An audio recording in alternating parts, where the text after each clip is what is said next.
Welcome back to Pet Food Forum TV. I'm now joined by Dr. Micah Kohles, VP of Veterinary Science and Outreach for Oxbow Animal Health. Welcome. Thank you very much. Thanks so much for joining us today. I'm happy to be here. So you're moderating an insect protein panel. Yeah. Can you give us some highlights of what you expect? Yeah, you know, it's really an exciting topic. It's something the pet industry's kind of been aware of, and there's been growing interest not only with the industry, and obviously the industry comes from what consumers are interested in, and so this is really the first opportunity that we as an overall profession have said, let's really spend some time focused on it and share some information as we begin to build towards the utilization of these proteins in pet foods. Now I know there are a couple of pet foods on the market in Europe that contain insect protein.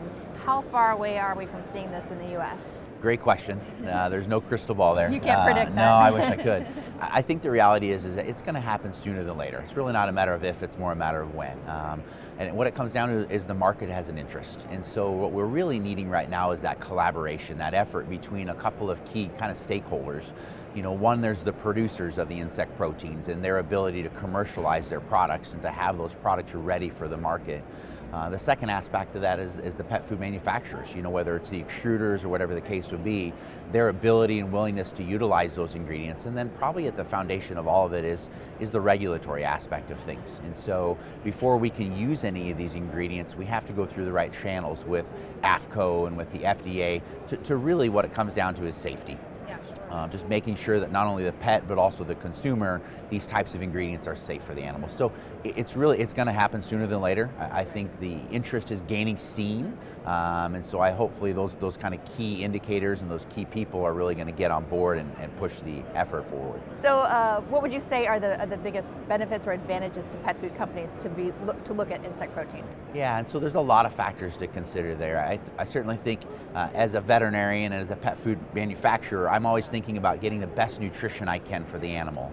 And so as we continue to look outside of kind of the traditional protein sources, of which there's nothing wrong with those, but how do we continue to kind of broaden that scope and how do we feed the animals nutritionally correct as we can? And you know, some of these insect proteins have very, very unique nutritional profiles, very healthy omega fatty acid profiles. So there's a nutritional aspect of things.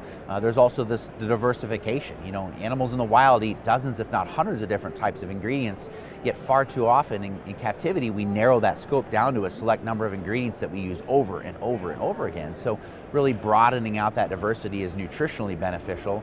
And then there's a sustainability. You know, when we look at some of the insects like black soldier flies, their ability to develop protein by the inputs is far superior to beef and cattle. I mean, black soldier flies will basically eat anything, you know, everything from corn distillers grains, which is a byproduct of ethanol, to, you know, the bakery, anything that's left over and it's a throwaway, we can use as a food source for some of these insect proteins, and at the end, then they produce protein on the backside, which we can use for both the human and the pet food channels. It's exciting.